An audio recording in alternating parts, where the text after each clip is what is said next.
Mais um vídeo da Lei de Licitações e Contratos Administrativos. Nós falaremos agora da execução dos contratos. Vamos lá então, artigo 66. O contrato deverá ser executado fielmente pelas partes de acordo com as cláusulas avançadas e as normas dessa lei, respondendo cada um pelas consequências de sua inexecução total ou parcial.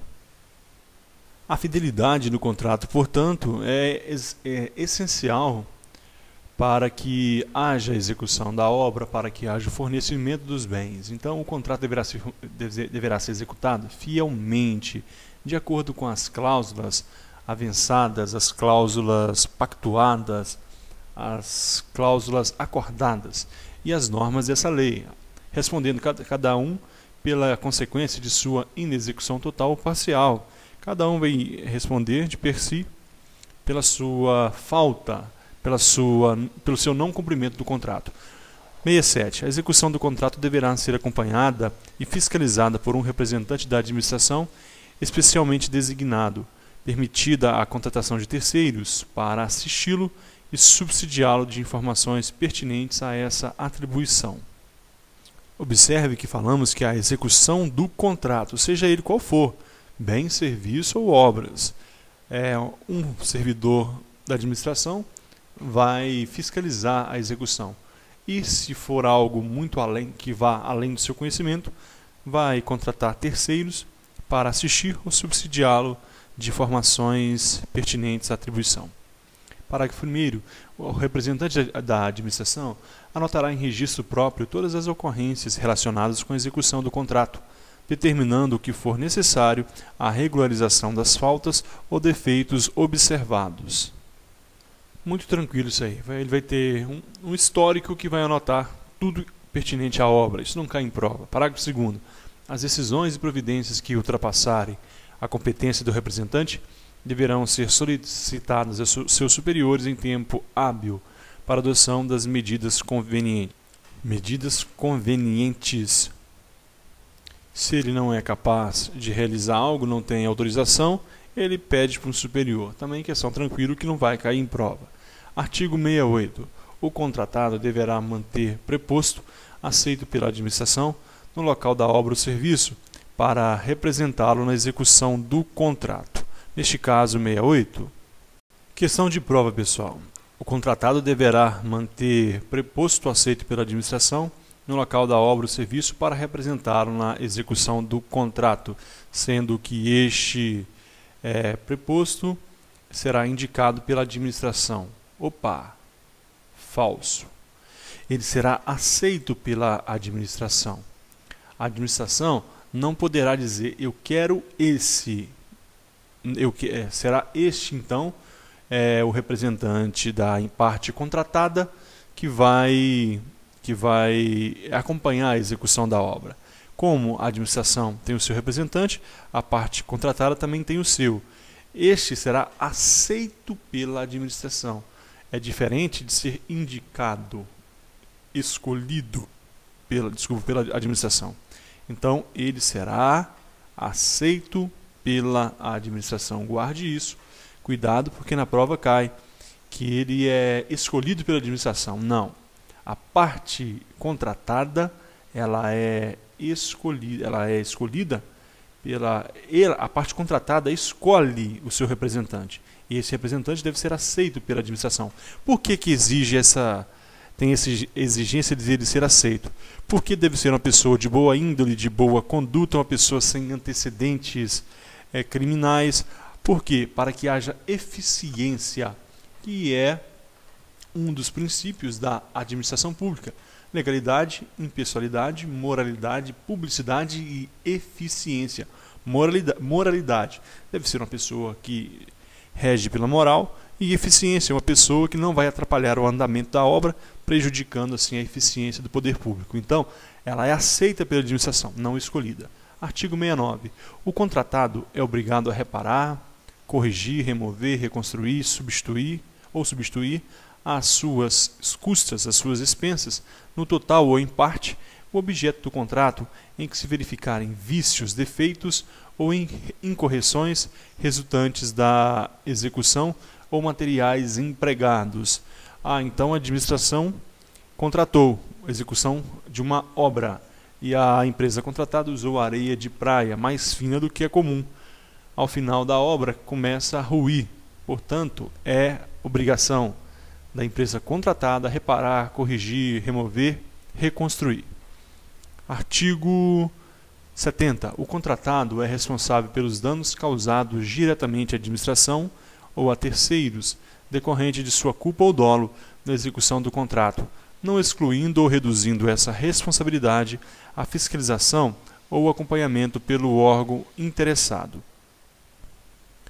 Não somente a administração, a empresa contratada que está realizando a obra, ela causa dano à administração ou a terceiros, não é somente a administração. Ela está construindo uma obra e o andaime cai sobre um veículo de terceiros, ela é responsável. Foi intencionalmente dolo? Vai responder. Não foi intencionalmente, foi culpa. Ela vai responder.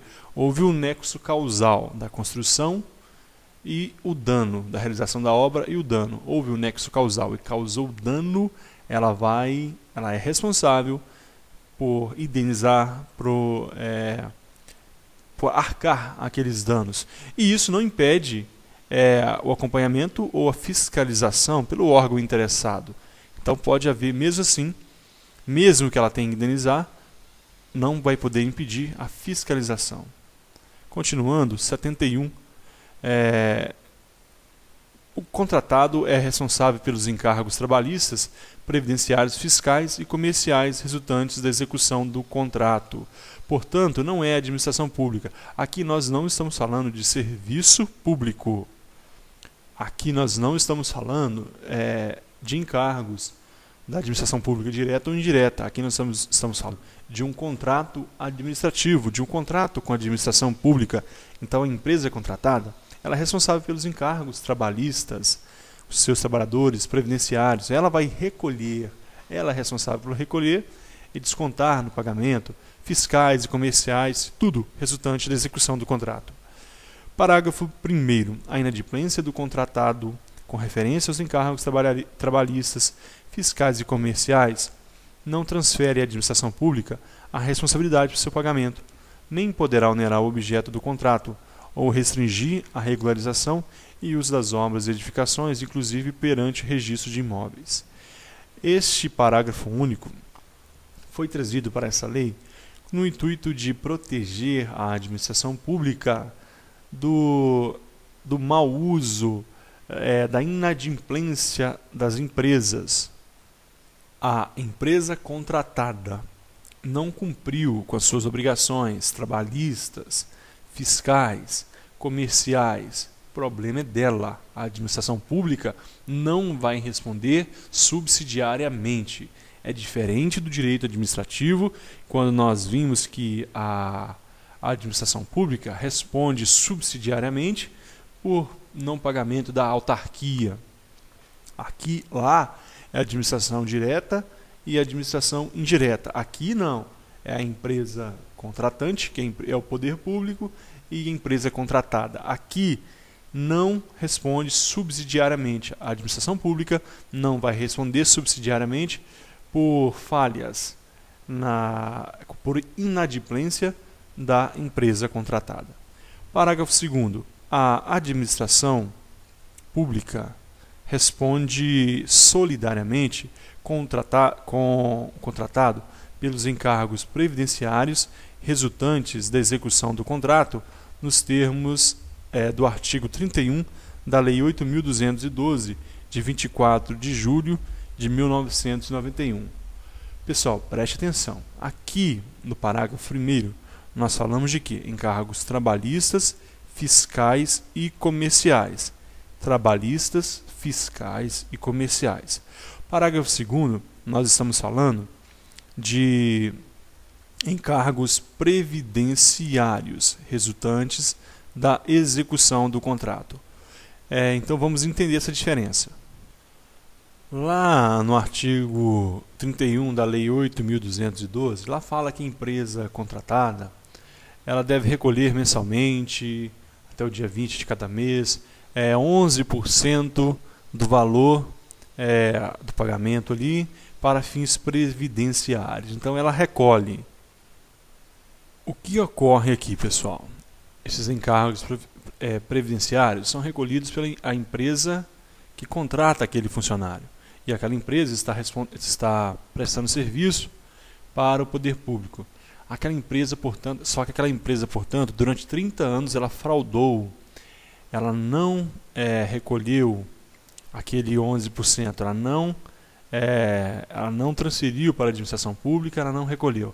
Então, na hora da aposentadoria, aquela empresa não tem recurso, não repassou recursos para a administração pública e aqueles funcionários estão desprotegidos. O que ocorre?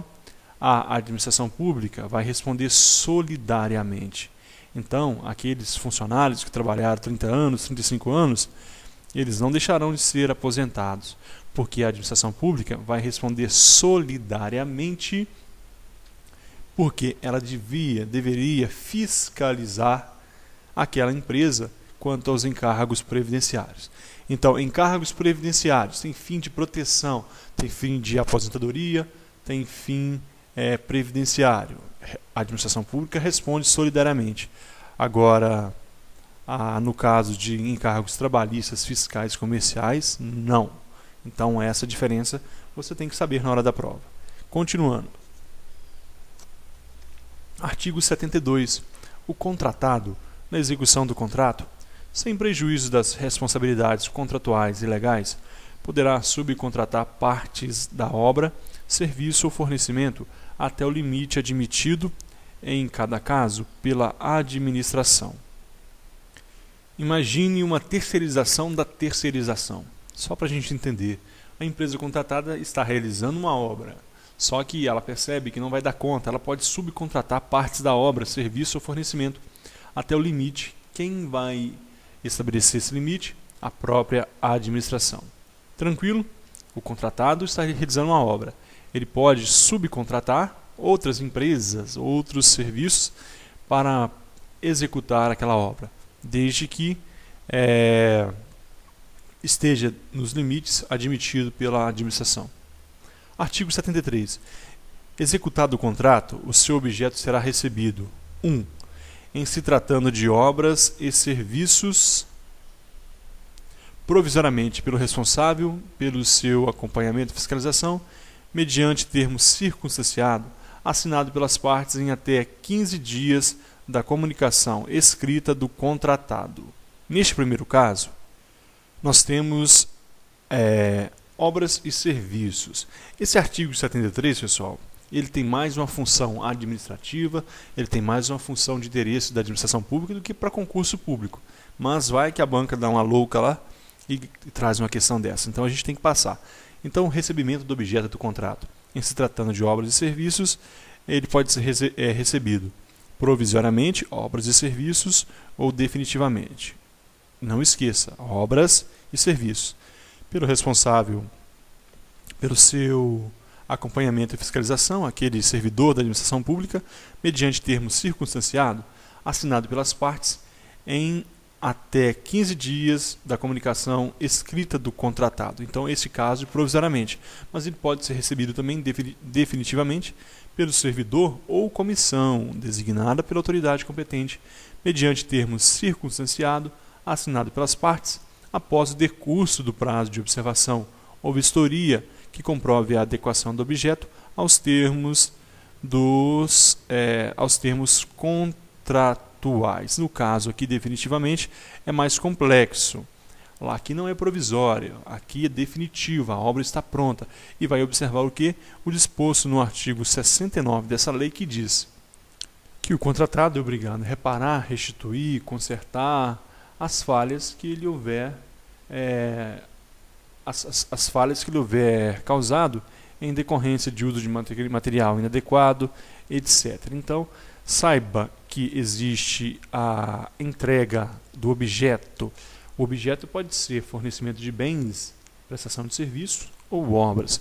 No caso de obras e serviços, ele pode ser recolhido provisoriamente ou definitivamente.